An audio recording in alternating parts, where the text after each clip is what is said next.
नमस्कार, पुरंदर न्यूज चॅनलतर्फे आपलं सर्वांचं स्वागत आहे.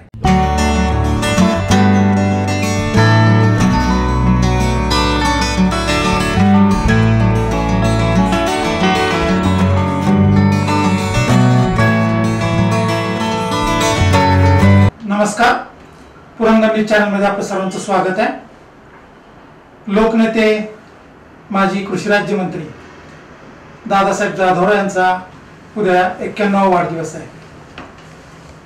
पुरंदरमधून 6 वेळा विधानसभेवर गेलेले दादा एक चारित्र्य संपन्न नेता म्हणून महाराष्ट्रात ओळखले जातात. त्यांचा वाढदिवस साजरा करत असताना त्यांच्या प्रती आपल्या समेत असणारे पुरंदर तालुक्यातील नामवंत वकील, जिल्ह्यात ज्यांनी आपला नावलौकिक पसरवलेला आहे आणि ज्यांच्या ग्रंथालयात सुमारे 3000 पेक्षा जास्त ग्रंथ कायदेविषयक ज्ञान देणारे रेफरन्स बुक्स या ठिकाणी आहेत, अशा ॲडव्होकेट अविनाश भारंबे यांच्या कार्यालयात आपण आलेलो आहोत की ज्यांना प्रदीर्घ सहवास दादांचा लाभला. त्यांच्याशी आपण संवाद साधला. नमस्कार वकील साहेब. नमस्कार. दादांचा प्रदीर्घ सहवास तुम्हाला लाभलाय. दादा 91 वर्षात उद्या परिवहन प्रवेश करत आहे. बरोबर. उत्तम आरोग्य लाभले, अतिशय हसतमुख चेहरा आहे आणि आजही सकाळ संध्याकाळ ते वॉकिंगला जात आहेत, आपल्या शेतावर जात आहेत आणि नवीन 3ऱ्या 4थ्या पिढीचं देखील आनंदाने स्वागत करतायत, त्यांच्या नावाने ओळखतायत. खरं तर दादांच्या जीवनाचं काय रहस्य आहे? तुम्ही अतिशय जवळून त्यांना पाहिलेले, काय सांगता येईल आणि त्यांना वाढदिवसाच्या कशा शुभेच्छा द्या? प्रथम दादांचा उद्या वाढदिवस आहे. दादांच्या वाढदिवसाला माझ्यातर्फे आणि माझ्या कुटुंबियातर्फे शुभेच्छा देतो. दादांचं स्थान माझ्या आयुष्यामध्ये जे आहे ते मी वर्णन करू शकत नाही. बऱ्याचशा लोकांचा आज समाजामध्ये चर्चेचा विषय आहे की देव आहे की नाही, देव असेल तर कोणी पाहिलाय, देव पुन्हा भेटलाय. परंतु मला जर विचारलं तर मी थोडा वेगळ्या विचाराचा आहे. मी सांगेन होय, देव आहे आणि देव भेटला. आणि देव कसा भेटला हे मी तुम्हाला पुढे माझं मनोगतामध्ये मी सांगतो की वास्तविक आमचे भारंबे कुटुंब हे जळगाव जिल्ह्यातील भुसावळ तालुक्यातील कुटुंब आहे. वडील प्राथमिक शिक्षक होते. प्राथमिक शिक्षकाच्या निमित्ताने ते इथे आले त्यावेळेला भारंबे हे नाव कोणाला परिचित नव्हतं. मुळात भारंबे नाव याचा उच्चार सुद्धा लोकांना करत नव्हता. काही लोक भारुंबे म्हणायचे, काही भारंबे म्हणायचे, काही भांबुरे म्हणायचे, असे वेगवेगळ्या प्रकारे ते नाव उच्चारत होते. माझं 11वी पर्यंतचं शिक्षण झालं. त्यानंतर मी वाघेरे कॉलेजला BComला ऍडमिशन घेतली. पुष्कळ विचार होता की बाबा CA व्हावं, आणखी काय व्हावं, परंतु घरची आर्थिक परिस्थिती नव्हती. त्यामुळे मग इथे कॉलेजला BComला ऍडमिशन घेतली आणि कॉलेजमध्ये मी थोडंसं नाटकामध्ये काम करायचं वगैरे. त्याच्यामुळे कॉलेजच्या मुलांमध्ये एक मी चांगला फेमस ज्याला म्हणतात किंवा कॉलेजच्या मुलांना चांगल्या प्रकारे परिचित होतो. मी राहिला होतो करा नाक्याजवळ, कराबाई मंदिराच्या तिथे. तिथनं रोज कॉलेजला चालत जायचो. मोठा ग्रुप असायचा आमचा कॉलेजला जाताना. कॉलेजवरनं येताना एक सासवड बाजार पाठीमागे उषा क्लॉथ स्टोअर असं एक दुकान होतं आणि त्या दुकानाचे मालक होते चंपक शेठ. तर दादांची बैठक त्या दुकानामध्ये असायची. मग आम्ही कॉलेजची मुलं जाताना तिथे दादांच्या जवळ तिथे थांबायचं. ते साल होतं 1975. 1975 साली मी पहिल्यांदा दादांच्या सहवासात आलो. त्यावेळी माझं वय होतं 16. आता मी 66 वर्षाचा आहे. म्हणजे इतका प्रदीर्घ सहवास दादांचा आहे. दादांच्या सहवासामध्ये आल्यानंतर तिथे मग दादा स्वतः त्यावेळेला गाडी स्वतः चालवायचे. दादांकडे इंटर जीप होती आणि दादांकडे ड्रायव्हर नव्हता. स्वतःच दादा जीप चालवत सगळीकडे जायची. आणि जे चंपक शेठ म्हणून होते, उषा क्लॉथ स्टोअरचे जे मालक होते, ते दादांच्या ड्रायव्हिंगचं काम करायचे. मग दादा ज्या वेळेला ग्रामीण भागामध्ये वेगवेगळ्या गावामध्ये वाडी वस्तीवर जायचे त्यावेळेला चंपक शेठ ड्रायव्हिंग करायचे. दादा बाजूला बसलेले असायचे आणि मी गाडीत बसायचो. असं दादांबरोबर मी तालुक्यातल्या जवळपास प्रत्येक गावामध्ये, प्रत्येक वाडी वस्तीवर दादांच्या समवेत भेट झाली. दादा मला कायम आवी म्हणायचे, आजही दादा मला आवीच म्हणतात, गोडीने दादा आवीच म्हणतात. दादा आवी म्हणायचे, त्यामुळे तालुक्यामध्ये सगळ्या लोकांना मला जे परिचित होतं ते आवी म्हणून सगळीकडे प्रचलित होतं. प्रत्येक जण आवी आवी म्हणायचं. असं करता करता दादांचा सहवास हा वाढत गेला. त्यानंतर मी ग्रॅज्युएट झालो. ग्रॅज्युएट झाल्यानंतर पुढे काय करायचं, तर आता मग पुढे काय करायचं म्हटल्यानंतर मी सांगितल्याप्रमाणे आर्थिक परिस्थिती काय फार वेगळं करण्याची नव्हती. मग आमचा विचार झाला की बाबा लॉला ऍडमिशन घ्यायचं. तर लॉला ऍडमिशन घेताना सुदामराव इंगळेला दादांनी सांगितलं की बाबा याचं लॉला ऍडमिशन घ्यायचं, बघ काय करू. तर त्यावेळेला आपण सांगितलं की सिम्बॉयसिस कॉलेजला खुटवड नावाचे जे ऑफिस सुपरिटेंडंट आहेत ते सुदामरावचे पाहुणे होते. माझं कॉलेजचं ऍडमिशन सुदामराव इंगळेने स्वतः जाऊन कॉलेजला घेतलंय. माझ्याबरोबर त्यांच्या भावाचंही ऍडमिशन घेतलं. 1982 साली जून 82 मध्ये मी वकील झालो. तिथे सुदामाप्पाने मला एक सिनियर वकील पाहून दिले, वामनला दुसरे सिनियर वकील पाहून दिले. वामन म्हणजे सुदामाप्पाचा भाऊ. आम्ही दोघे पुण्याला जात होतो, प्रॅक्टिस करत होतो. एक दिवशी डिसेंबर 83 मध्ये एसटीने उतरलो. एसटी स्टँड आता जिथे पोलीस स्टेशन आहे तिथे होतं. आणि तिथनं घरी चालत जाताना मला सुबागडेच्या हॉटेल समोर दादा भेटले. दादा मला म्हटले, दादा पायी पायीच येत होते. मला म्हटले, अरे आम्ही कुठे गेला होता. म्हटलं दादा असं असं पुण्याला जातोय. मला म्हटले, पुण्याला जायचं काय कारण आहे. म्हटले, इथे लोकांना वकील नाही आणि तू कशाला पुण्याला जातो, उद्यापासून इथे थांबायचं. दुसऱ्या दिवशी दादांनी मला भैरवनाथ डेअरीमध्ये एक टेबल एक खुर्ची दिली आणि सांगितलं इथे बस. दुसऱ्या दिवशी माझ्याकडे कुंभोशी गावचे आत्माराम भाटे यांची एक फौजदारी केस आली, जामीन द्यायचं काम आलं. तेव्हापासनं आजपर्यंत मला वकिलीमध्ये पक्षकार आणि पैसे याची वाट पाहायला लागली नाही. माझ्याकडे पक्षकार येत गेले, मला पैसे मिळत गेले. हे सगळं जे झालं ते दादांनी माझ्याकडे बोट दाखवलं. दादांमुळे मला संधी मिळाली, त्यामुळे हे सगळं घडलं. स्वर्गीय मुख्यमंत्री विलासराव देशमुख यांनी सांगितलं होतं की हुशार लोक खूप आहेत, पण हुशारी दाखवण्यासाठी संधी मिळावी लागते. संधी जर मिळाली नाही तर तुमची हुशारी दाखवत नाही. ती हुशारी दाखवण्याची संधी दादा जाधवरावमुळे मला मिळाली. त्यामुळे मी म्हणतो की दादा जाधवराव जर मला भेटले नसते तर आजच्यापर्यंत मी जो आज आहे इथपर्यंत आलो नसतो. दादांनी संधी दिली, त्यामुळेच मी म्हणतो की देव भेटला, दादा रूपी मला देव भेटला. त्यामुळे मी दादांना देवच मानतो. असं दादांचं माझ्या याच्यामध्ये स्थान. हे झालं माझं याच्यामध्ये वकिलीमध्ये किंवा सगळ्या गोष्टीमध्ये. आज मी अतिशय सुखी आणि समाधानी जीवन जगतो आहे. आज माझ्याकडे सगळ्या प्रकारचं अगदी सुखी आणि समाधान आहे. माझ्याकडे काही फार नाहीये, पण जे काय आहे त्याच्यामध्ये मी खूप समाधानी आहे. आणि हे समाधानी असण्याचं कारण की आज जे काही, पहिल्या गोष्ट पैशाशिवाय माणूस समाधानी होऊ शकत नाही. आज पैसे कमवलेले आहेत, मी फक्त वकिलीमध्येच पैसे कमवले. वकिली सोडून कुठेही 1 रुपया कमवला नाही. आणि मी तेच सांगतो की दादांचा आदर्श घेऊन मी जीवनात वाटचाल करतोय. आज माझ्याकडे लोक येत आहेत, एवढी लोक येत आहेत, भरपूर लोक येतात. आज तालुक्यामध्ये, भोर तालुक्यामध्ये, बारामती तालुक्यामध्ये, पुण्यासारख्या ठिकाणी आज माझं वकिलीमध्ये चांगल्या प्रकारचं नाव आहे. आणि मी दादांची कायम स्मरणात राहावं. दादा हे पाठीशी आहेत म्हणावं मी, म्हणून मी माझ्या ऑफिसला दादांचा फोटो लावलाय. तो फोटो अजून तसाच फोटो आहे की तो फोटो मला प्रेरणा देत राहतो. तर हे दादांचं असं आज मी जे काही आहे किंवा ज्या प्रकारे मी जीवन जगतो आहे आणि माझ्या कुटुंबामध्ये जे काही सुख समाधान जे सगळ्या गोष्टी आहेत त्याचं कारण म्हणून दादा. मग देवाकडे आपण काय मागत असतो, जे दादांनी मला ऑलरेडी दिलं ते. आणि त्याच्यामुळे मी दादांना मी देवापेक्षा कमी मानत नाही. माझ्या दृष्टीने दादा भेटलेले मला हे देवच आहे. दुसरं अजून दादांनी आमच्यासाठी काय काय करायचं. आमचे वडील प्राथमिक शिक्षक होते जुन्या काळातले, अत्यंत कडक स्वभावाचे होते. माझा विवाह जो आहे तो प्रेम विवाह आहे. त्यावेळी प्रेम विवाहाला म्हणजे 1987 साली कडक विरोध होता. आमच्या वडिलांचा विरोध होता, आईचा विरोध होता, प्रथम दादांचाही विरोध होता. मग ज्यावेळी दादांचा विरोध होता पण मी हट्ट धरला. माझ्या हट्टामुळे दादा थोडेसे मवाळ झाले आणि दादांनी कबूल केलं की मी तुझ्या वडिलांशी बोलतो. दादा वडिलांशी बोलले. शेवटी दादांनी, आमच्या वडिलांनी आमच्या प्रेम विवाहाला परवानगी दिली.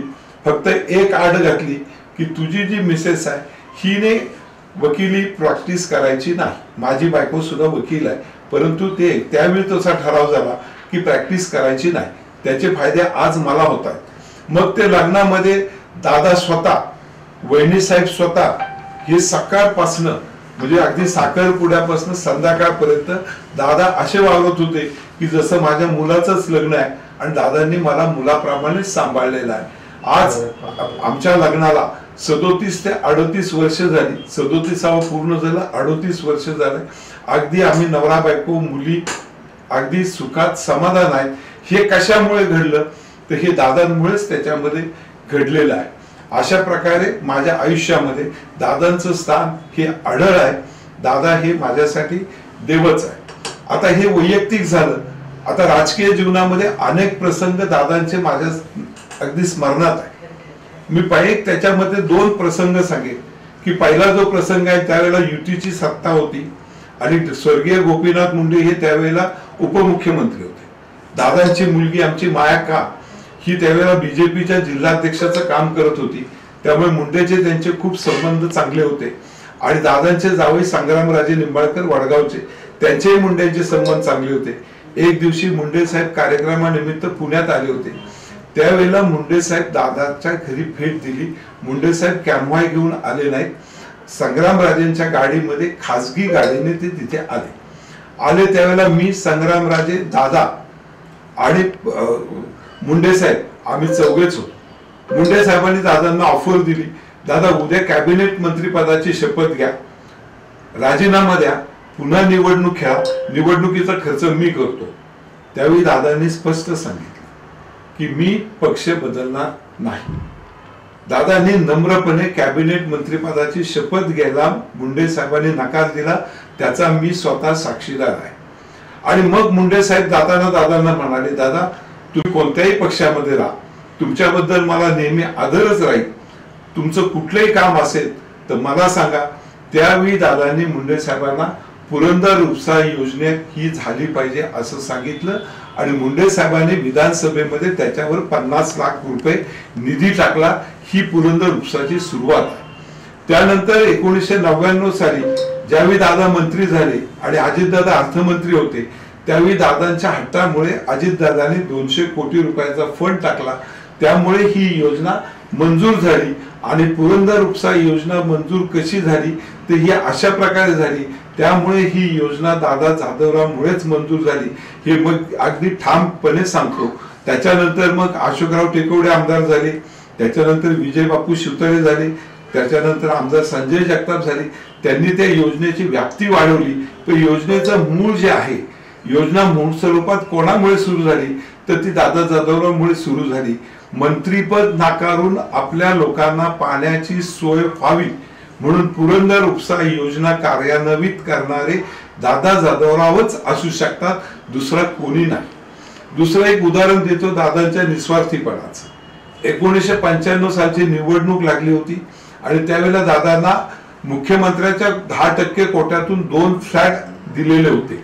ते फ्लॅट होते घोले रोडचे. त्यावेळेला मी आणि दादा दोघेच आम्ही त्यावेळेला अर्बन लँड सिलिंग हे जे ULCचे डिपार्टमेंट आहे तिथे भोसले म्हणून अधिकारी होते. आम्ही तिथे गेलो.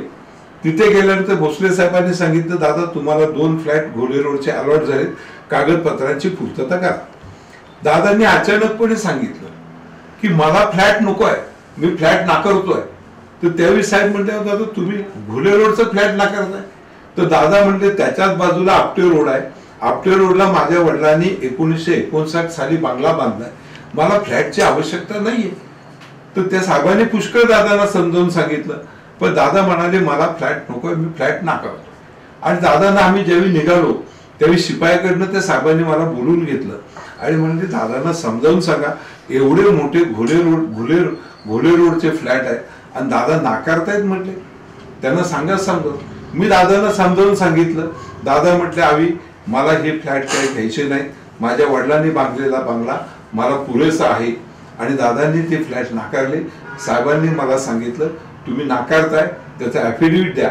दुसऱ्या दिवशी मी दादांचं ॲफिडेव्हिट केलं आणि ते ॲफिडेव्हिट तिथे दिलं असा फ्लॅट नाकारणारे फक्त दादा जाधवरावच असू शकतात, दुसरं कोणीही नाही, असे दादा असे आहेत. आणि हे दादांचं जीवन आहे. निस्वार्थीपणे जनतेवर प्रेम करणे, जनतेसाठी प्रयत्न करणे, जनतेसाठी सेवा करणे, हेच त्यांचं ध्येय होतं तिथे. आणि आज ते 91 वर्षामध्ये पदार्पण करतात. आणि सर, तुम्ही मला पहिला प्रश्न विचारला त्यांच्या आरोग्याचं काय, तर दादांचं आरोग्य म्हणजे दादा हे निर्व्यसनी आहे. आणि दादा निर्व्यसनी असल्यामुळे आमच्यावर सुद्धा तोच पगडा पडला. आम्ही असं कुठलंही व्यसन केलेलं नाहीये त्यामध्ये. मग दादा निर्व्यसनी असल्यामुळे दादांना तब्येत दादांची चांगली होती. दादा चालायचे, चालायला ते इतके फास्ट होते की दादांच्या बरोबर चालताना आमची दमछाक होत होती. दादांचा आहारही व्यवस्थित होता. त्यानंतर असं करताना मग त्यामध्ये थोडासा आमच्या वहिनीसाहेब गेल्या.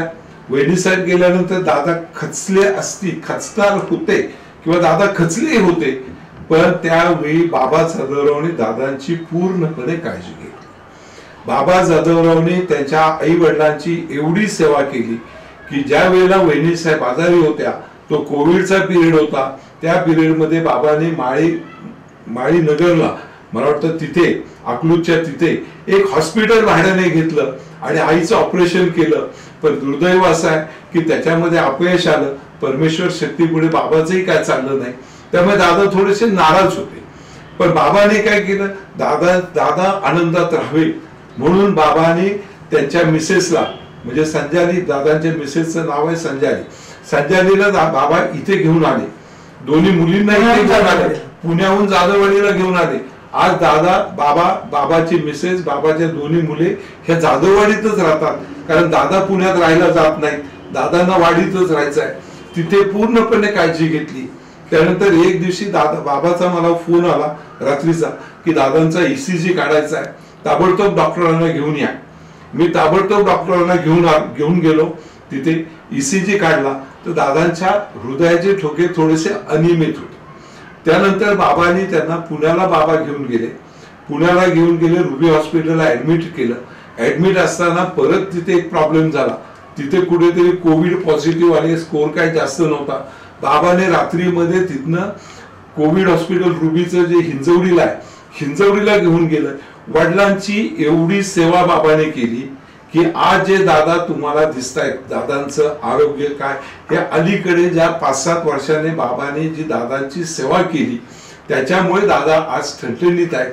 आज बाबा जाधवरावचं एक समाजापुढे असं उदाहरण आहे की आपण फक्त वडिलांची प्रॉपर्टी बघतो, पण वडिलांची जबाबदारी घ्यायला आपण नकार देतो. त्यांच्यापुढे हे उदाहरण आहे की प्रॉपर्टी तर बाबालाच मिळणार आहे, बाबा एकटाच आहे, तरी सुद्धा बाबा वडिलांची खूप मोठी सेवा करतो. दादांना काय पाहिजे काय नको सतत दादावर नजर असते. अशी ही बाबा दादांची सेवा करतोय. आई वडिलांची सेवा करणारा बाबा जाधवराव म्हणजे हा आधुनिक श्रावणबाळ आहे. आणि दादामुळेच आज दादांची तब्येतची, बाबामुळेच जे काय दादा आज ठणठणीत दिसत आहेत, चालतायत, बोलतायत, कार्यक्रमाला जात आहेत, भाषण करतायत, अगदी चांगल्या प्रकारे आहे. त्याचं संपूर्ण श्रेय हे मी स्वतः पाहिलेलं आहे. आणि कुणी जरी काही म्हटलं तर ते बाबा जाधवरावनी हे जे केलंय त्याच्यामुळे आज दादा इतके व्यवस्थित आहे. त्याच्याबद्दल बाबाला द्यावे तेवढे धन्यवाद कमी आहेत. बाबाची खरेखर ही जनता आभारी आहे की दादांची व्यवस्थित काळजी बाबासाहेब घेत आहेत. आणि अशा दादांचा आज 91वा वाढदिवस आहे की आज मुली चांगल्या आहेत, मुलगा चांगला आहे, नाती चांगल्या आहेत, एक संपन्न जीवन जगतायत. आमच्यासारखे हजारो कार्यकर्ते दादांवर प्रेम करणारे, दादांचे चाहते याच्यामध्ये आहेत. आता तर तालुक्यातले सगळेच लोक, सगळेच पक्षाचे लोक दादांचा आशीर्वाद घ्यायला जात आहेत. दादा त्यांना सल्ले देत आहेत. अशा या दादांना दीर्घायुष्य लाभो अशी मी परमेश्वर चरणी प्रार्थना करतो. आणि दादांच्या बद्दलचे हे मनोगत थांबवण्यापूर्वी दादांना पुन्हा एकदा वाढदिवसाच्या शुभेच्छा.